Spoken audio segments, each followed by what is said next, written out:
శుభం బియాదు శ్రీ గురుభ్యో నమః. క్రోధినామ సంవత్సరంలో వృషభ రాశి వారికి ఏ విధంగా ఉంటుంది అనే విషయాన్ని మనం విశేషం తెలుసుకోవడం ప్రయత్నం చేద్దాం.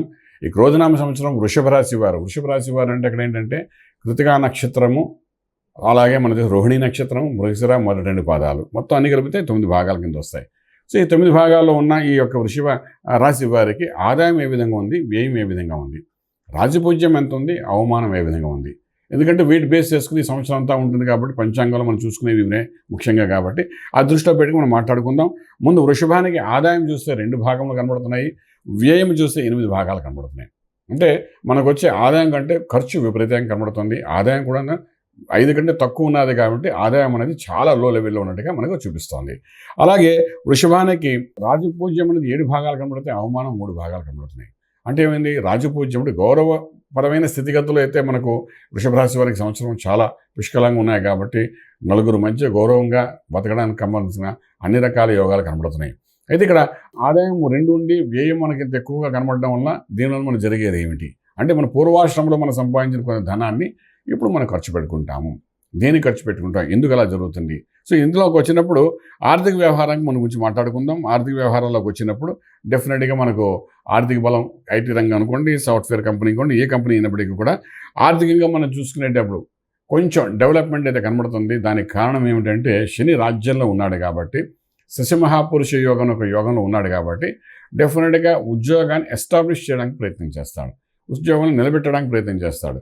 అలాగే అది ఏ రంగం అయినప్పటికీ, స్టేట్ గవర్నమెంట్ అనుకోండి, సెంట్రల్ గవర్నమెంట్ అనుకోండి, లేకపోతే మీరు అనుకున్నట్టుగా ఏదైనా సాఫ్ట్వేర్ కంపెనీ అనుకోండి, హార్డ్వేర్ కంపెనీ అనుకోండి, ఏదైనప్పటికీ కూడా కొంతకాలంగా మనం విద్యార్థులు ఏ విధంగా అనుకుంటారు, నాకు ఉద్యోగం లేదు, ఏదైనా ఉద్యోగం వస్తే చాలు అనే భావంతో ఉంటారు. అటువంటి వాళ్ళకి ఒక ఉద్యోగం ఇచ్చి ఎస్టాబ్లిష్ చేయడానికి ప్రయత్నం చేస్తుంది శని దశ మహాపురుష యోగం ఉన్నాడు కాబట్టి. అలాగే ఉద్యోగంలో ఉన్న ఆల్రెడీ ఎగ్జిస్ట్ అయి ఉన్న వాళ్ళకంటే వాళ్ళకి కావాల్సిన పర్మనెంట్ జాబ్స్ ఇవ్వడం కానీ, అలాగే ప్రమోషన్స్ ఇవ్వడం కానీ, అలా డెవలప్మెంట్స్ ఇవన్నీ కూడా మనకు కనబడతాయి. ఇవన్నీ మనకు ఆర్థికంగా కొంత బలోపేతమైనట్టు కనబడుతుంది. కానీ ఉద్యోగం సెటిల్ అయింది, మంచి ఉద్యోగం వచ్చింది కదా అని దాని తగ్గ జీతం కూడా పెరుగుతుందా అంటే అది కొంచెం న్యూట్రల్గానే ఉంటుంది. కారణం ఏంటంటే ఎస్టాబ్లిష్ చేసేవాడు శనీశ్వరుడు 10th హౌస్లో ఉన్నాడు కాబట్టి వాడు స్టాండర్డ్గా ఒక ఉద్యోగం నుంచి నిలబెట్టడం ప్రయత్నం చేస్తాడు. అలాగే వ్యాపారస్తుల దగ్గరకు వచ్చిన చేస్తున్న వ్యాపారాన్ని నిలబెట్టడం ప్రయత్నం చేస్తాడు. నిలబెట్టే ప్రయత్నంలో ఆర్థికంగా బలం పెరుగుతుందా అంటే అదే విధంగా ఉంటుంది. కానీ వ్యాపారం అనేది ఎస్టాబ్లిష్ అయిపోతుంది. చూడండి, వీడు సెటిల్ అయిపోయారా, పర్వాలేదురా అనే ఒక భావన కలిగించేటట్టుగా చేస్తాడు శనీశ్వరుడు ఈ వృషభ రాశి వారికి ఈ సంవత్సరం. అంటే ఎస్టాబ్లిష్ అయిపోయాం, ఇంకా పర్వాలేదు, ఇంక ఎర్నింగ్స్ ఈ సంవత్సరం కాబట్టి ఒకే సంవత్సరం సంపాదించుకోవచ్చు. వ్యాపారస్తులు ఒక స్థలంలో ఎస్టాబ్లిష్ అవ్వడానికి కొంత సమయం పడుతుంది. ఆ ఎస్టాబ్లిష్మెంట్ అనేది శనీశ్వరుడు చేస్తున్నాడని చెప్పడానికి అవకాశం ఉంది. దానికి మూలాన్ని మనకంటే ఆర్థిక బలం పెరుగుతుందా పెరగదా అనే విషయానికి వచ్చినప్పుడు డెఫినెట్గా ఆర్థిక బలం కొంత న్యూట్రల్గా ఉంటుంది, పెద్ద చెప్పుకోదగ్గ బలం పెరిగే అవకాశం కనబడదు. ఎందుకంటే 2 భాగముల ఆదాయం కనబడుతుంది, 8 భాగాలు ఖర్చు పెడుతుండే కనబడుతుంది కాబట్టి. సరే, ఇదిలా ఉంటుంటే ఆర్థిక ఉద్యోగం, వ్యాపారము, వృత్తి ఇవన్నీ కాకుండా రాజకీయం, రియల్ ఎస్టేట్ గురించి మనం మాట్లాడుకుందాం. రాజకీయ రంగంలో ఉన్న వాళ్ళు ఎవరిని తీసుకున్నప్పుడు అంటే కొంత న్యూట్రల్గా ఉంటారు. వాళ్ళు చేసే ఇన్వెస్ట్మెంట్ ప్లాన్స్ కానీ కొంచెం బలహీనంగానూ ఉంటాయి. అలాగే రాజకీయ రంగంలో కొంచెం ముందుకెళ్ళేటప్పుడు శని యొక్క బలం రాజ్యంలో బాగుంది కాబట్టి ఎస్టాబ్లిష్ అయిపోతారు. కానీ ఆర్థిక బలం అనేది అంత చెప్పుకోదగ్గ పెరగడానికి అవకాశం అయితే ఉండదు. ఫర్ ఎగ్జాంపుల్, ఇప్పుడు జరగబోయే ఎలక్షన్స్ జరగబోతున్నాయి. ఈ సంవత్సరం మనం చూసిన ఆంధ్ర రాష్ట్రంలో ఎలక్షన్స్ కూడా జరుగుతున్నాయి. వృషభ రాశి వారికి అటువంటి వాళ్ళకి ఎస్టాబ్లిష్ అయితే జరిగిపోతుంది. ఫర్ ఎగ్జాంపుల్, వాళ్ళు ఎమ్మెల్సీ కానీ, ఎమ్మెల్యే కానీ, లేకపోతే ఒక పదవి కోసం చేసే ప్రయత్నాలు కానీ, లేకపోతే నామినేట్ పోస్టుల కోసం చేసే ప్రయత్నాల్లో కానీ డెఫినెట్గా ఓ సక్సెస్ అనేది కనబడే అవకాశం ఉంటుంది. ఏమాత్రం భయపడేందుకు రాజ్యం చాలా బాగుంది కాబట్టి, ఈ వృషభానికి శని యోగకారకుడు వాడు రాజ్యంలో ఉన్నాడు కాబట్టి ఏదో రకంగా మొత్తానికి ఎస్టాబ్లిష్ చేసేస్తాడు. ఎస్టాబ్లిష్ చేసినంత మాత్రాన బలం వచ్చి అంత మాత్రాన ధనం వస్తుందా అంటే ఈ సంవత్సరం రాకపోవచ్చు. సో ఇది వృషభ రాశి నుంచి మనం చెప్పడం విషయం.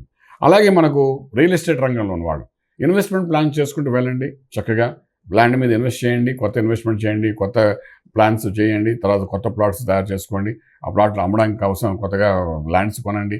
ఇవన్నీ ఇన్వెస్ట్మెంట్ ప్లాన్ చేసుకుంటూ వెళ్ళండి డెఫినెట్గాను. దీని యొక్క డెవలప్మెంట్స్, దీని యొక్క ఇంప్రూవ్మెంట్స్ ఇవన్నీ కూడా second half of the year అంటే ఆగస్టు, సెప్టెంబర్ తర్వాత కొంతవరకు కనబడే అవకాశం అయితే బాగానే ఉంది, చెప్పడానికి అవకాశం ఉంది. అయితే కుటుంబ సంబంధమైన విషయాలకు వద్దాం. కుటుంబ సంబంధం విషయాలకు వచ్చినప్పుడు సప్తమ భావంలోకి ఎటువంటి దోషాలు లేవు. తర్వాత మే 1వ తారీఖు తర్వాత నుండి గురు యొక్క అనుగ్రహం సంపూర్ణంగా వృషభంలో మీద ఉంటుంది కాబట్టి డెఫినెట్గా మే 1 నుండి సంవత్సరం పాటు గురువు అనుగ్రహంతో ఉన్నా కాబట్టి వైవాహిక జీవనం చాలా బాగుంటుంది. ఇంతకుముందు ఏమైనా సమస్యలుండి భార్యాభర్తలు అన్యోన్యతలో కోల్పోయినప్పటికీ కూడా అది మళ్ళీ రీసెట్ అవ్వడానికి అవకాశం ఉంటుంది. కోర్టు వరకు వెళ్ళినా అవుట్ ఆఫ్ కోర్టు సెటిల్మెంట్స్ అయ్యే అవకాశం ఉంటుంది. ఎందుకంటే వృషభంలోకి గురుడు ప్రవేశించడం అనేది మే 1వ తారీఖున జరుగుతుంది.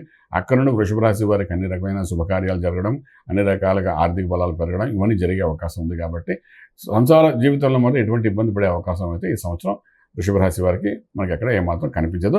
మళ్ళీ చిన్న చిన్న చిరాకులు పరాకులు ఉంటే అది మళ్ళీ రీసెట్ అయ్యి మళ్ళీ పర్సనల్ లైఫ్ అంటే family life, wife and husband మధ్య రిలేషన్ అది ఇంకొంచెం అన్యోన్యత పెరగడానికి అవకాశం అయితే సంపూర్ణంగా కనబడుతుంది. ఇదిలాగుంటే ప్రేమ వివాహాలు వీటి నుంచి మనం మాట్లాడేటప్పుడు ఈ సంవత్సరం ప్రేమ వివాహాలు అంటే గాంధర్వ వివాహాలు జరిగే అవకాశాలు ఉన్నాయి. మామూలు వివాహాలు కూడా జరుగుతాయి.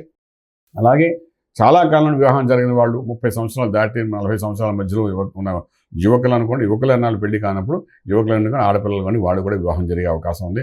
అలాగే రెండో వివాహం కోసం చేసే ప్రయత్నాల్లో వాళ్ళు కూడా సఫలీకృతమయ్యే అవకాశం ఉంది. కాబట్టి ఈ సంవత్సరం వివాహ వ్యవస్థ అనేది వీళ్ళ యొక్క జీవితంలో వృషభ రాశిలో అందులో మనం చెప్పిన మృగశిర నక్షత్రము, కృతికా నక్షత్రము, రోహిణి నక్షత్రం వాళ్ళకి ఖచ్చితంగా చక్కటి ఫలితాలు ఇచ్చే అవకాశం ఉందని మనం చెప్పుకోవడానికి అవకాశం ఉంది. అలాగే మనం విదేశీయానం వెళ్తారా వెళ్ళరా అంటే విదేశాలు చదువుకోవడానికి వెళ్ళాలనుకున్న వాళ్ళకి మాత్రం కొంత ఇబ్బందిగా పరిస్థితి కనబడుతుంది స్టార్టింగ్ ఫస్ట్ 1/2 బట్ విదేశాలకు వెళ్ళి ఎస్టాబ్లిష్ అవ్వాలనుకుని మాత్రం శని రాజ్యంలో ఉన్నాడు కాబట్టి డెఫినెట్గా ఒక ఎస్టాబ్లిష్మెంట్ చేస్తాడు, డెఫినెట్గా ఒక సక్సెస్ కనబడుతుంది. కాబట్టి ఆ ప్రయత్నాలకు వెళ్ళండి. అంటే ఫర్ ఎగ్జాంపుల్ జర్మనీ అనుకోండి, కెనడా అనుకోండి, యూకే అనుకోండి, అక్కడ అలాగే యూఎస్ అనుకోండి, మనకి H1 వీసా వస్తే అక్కడికి వెళ్ళి ఎస్టాబ్లిష్ అవ్వాలనుకునే వాళ్ళు ఉంటారు. అలాంటి వాళ్ళు కూడా కొంత ప్రోత్సాహకరంగానే ఉంది. డెఫినెట్గా ఉద్యోగరీత్యా సెటిల్మెంట్ అవ్వచ్చు, మంచి ఫలితాలు వచ్చే అవకాశం అయితే ఈ సంవత్సరం బాగానే కనిపిస్తున్నాయి. అలాగే మనం తీసుకునేటప్పుడు ఆరోగ్యమే మహాభాగ్యం అంటాం. ఆరోగ్య విషయంలో మనకు జాగ్రత్త తీసుకోవాలి. కాబట్టి ఆరోగ్యానికి 6వ స్థానం, 8వ స్థానం, 6వ స్థానం, 8వ స్థానం చూస్తాం. అలాగే వ్యయంలో కూడా చూసుకుంటాం. సో ఇక్కడ అష్టగలంలో మనకి ఎటువంటి పాపగ్రహాలు ఎక్కువ ట్రాన్సిట్లో మనకు కనిపించవు. డెఫినెట్గా ఆరోగ్య విషయంలో ఎటువంటి ఇబ్బంది పడదు, మేజర్గా ఉండదు. చిన్న చిన్న మైనట్ ఎప్పుడు ఉండేవి ఉంటాయి తప్ప బలహీనపడే పరిస్థితిలో అయితే కనబడదు. హాస్పిటలైజ్ అవ్వడం ఉన్నది ఈ సంవత్సరం పెద్దగా మనకు కనిపించదు. కానీ మనం వాహనాలు నడిపేటప్పుడు మాత్రం కొంచెం జాగ్రత్త తీసుకోవాల్సిన అవసరం ఎంతైనా ఉందని చెప్పగలం. ఇంకా రైతాంగానికి వ్యాపారస్తుల విషయానికి వచ్చినప్పుడు రైతాంగం అగ్రికల్చర్, ఆర్గానిక్ ఇండస్ట్రీ అనుకోండి, విత్తనాలు అనుకోండి, పెస్టిసైడ్స్ అనుకోండి, వీటికి సంబంధించిన వారు అందరికీ డెఫినెట్గా ఒక బలం పెరుగుతోంది. వృషభంలోకి గురుడు ప్రవేశించిన తర్వాత అంటే మే నెలాఖరు నుండి కొంతవరకు మంచి ఫలితాలు ఇచ్చే అవకాశం బాగా కనబడుతుంది.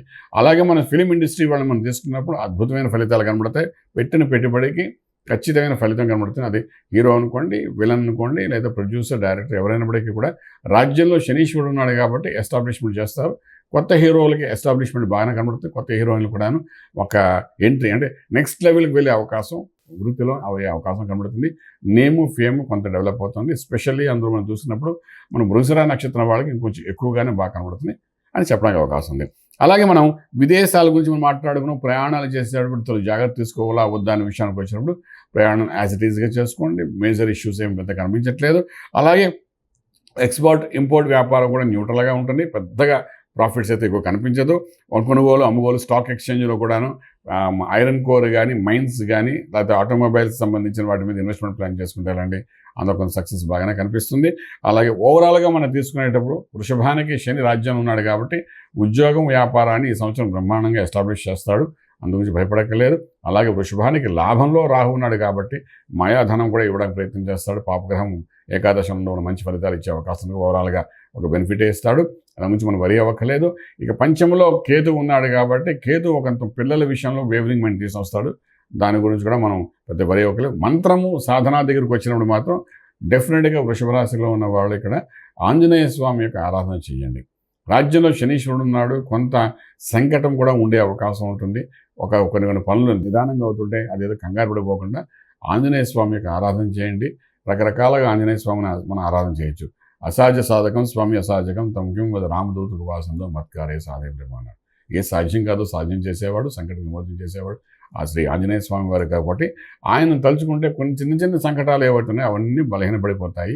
తర్వాత స్వామివారికి పూజ చేసే విధానంలో ఆకు పూజ చేయొచ్చు, వడమాల పూజ చేయొచ్చు, లేకపోతే స్వామివారికి అలంకరణ చేసి పూజ చేయొచ్చు. ఏదైనా మంగళవారం, శనివారం మనకు అవకాశాలు ఉన్నాయి కాబట్టి దాన్ని బట్టి చేసుకుంటుంటే కొంత ధైర్య సాహసే లక్ష్మిలాగా ముందుకు వెళ్తారు. రాజమార్గంలో రాజీవ్ పొందడానికి అవకాశం ఉంటుంది. శుభం వ్యాధి. ఈ వీడియో మీకు నచ్చినట్లయితే మీ మిత్రులకు షేర్ చేయండి. అలాగే మా ఛానల్ను సబ్స్క్రైబ్ చేయడం మర్చిపోవద్దు. Thank you.